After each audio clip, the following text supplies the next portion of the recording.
Shalom, selamat pagi, salam sejahtera untuk kita semua. Selamat datang dalam program Renungan Pagi Mana Bread yang ditulis oleh Pendeta Rois Panjaitan.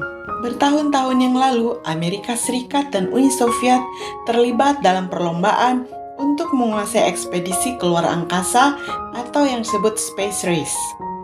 Ilmuwan dan insinyur dari kedua negara tersebut terus-menerus berada di dalam kompetisi yang sangat ketat untuk menemukan terobosan teknologi yang akan membuat negara mereka selangkah lebih maju dari negara saingannya.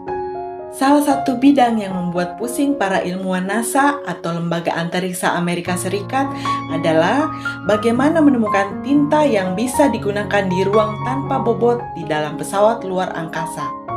Puluhan, bahkan ratusan ribu dolar dihabiskan untuk menemukan formula tinta ajaib tersebut. Ratusan bahkan ribuan jam dihabiskan untuk melakukan riset dan eksperimen. Tahukah Anda apa yang dilakukan oleh Uni Soviet? Mereka menulis memakai pensil, seperti halnya hidup kita. Kita begitu sibuk memikirkan hal-hal yang terlalu besar atau tinggi tentang diri kita. Apalagi ketika kita mulai membandingkan diri dengan orang lain yang di mata kita memiliki puluhan kelebihan yang tidak kita miliki. Musa pernah mengalami keraguan seperti itu ketika ia diutus Tuhan. Musa saat itu tidak lagi muda dan ia merasa bahwa kemampuannya berbicara tidaklah baik.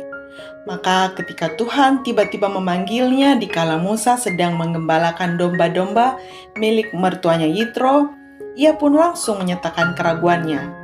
Banyak pertanyaan hadir di benaknya dan itu ia sampaikan kepada Tuhan.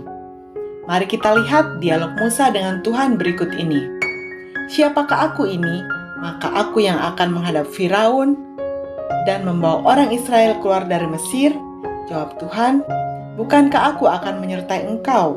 Keluaran 3 ayat 11 dan 12. Meski Tuhan sudah berkata sebegitu tegasnya, keraguan masih bagai kabut yang menutupi mata dan hatinya. Sehingga Musa tidak menangkap jelas jawaban Tuhan yang tegas itu dan masih memberi serangkaian pertanyaan. Lalu kata Musa kepada Tuhan, Tuhan, aku ini tidak pandai bicara, dahulu pun tidak, dan sejak engkau berfirman kepada hamba-hambamu pun tidak, sebab aku berat mulut dan berat lidah. Keluaran 4 ayat 10. Berat lidah dalam bahasa Inggrisnya disebut slow of speech and have a heavy and awkward tongue. Itu berbicara mengenai keterbatasannya secara fisik. Tapi lihatlah jawaban Tuhan. Siapakah yang membuat lidah manusia? Siapakah yang membuat orang bisu atau tuli? Membuat orang melihat atau buta? Bukankah aku? Yakni Tuhan. Oleh sebab itu, pergilah. Aku akan menyertai lidahmu dan mengajar engkau apa yang harus kau katakan. Keluaran 4 ayat 11 dan 12. Mungkin benar bahwa Musa punya kelemahan dalam hal berbicara. Musa jelas bukan orator atau politisi yang pintar bersilat lidah. Ia pun bukan penyair atau pengarang lagu yang handal merangkai kata. Tetapi Musa lupa satu hal yang justru merupakan hal yang terpenting. Bukan kemampuan kita yang menentukan, tetapi kuasa Tuhanlah yang memampukan. Di dalam Alkitab ada banyak kisah ketika Tuhan berulang kali membuktikan bahwa Dia sanggup memakai siapapun.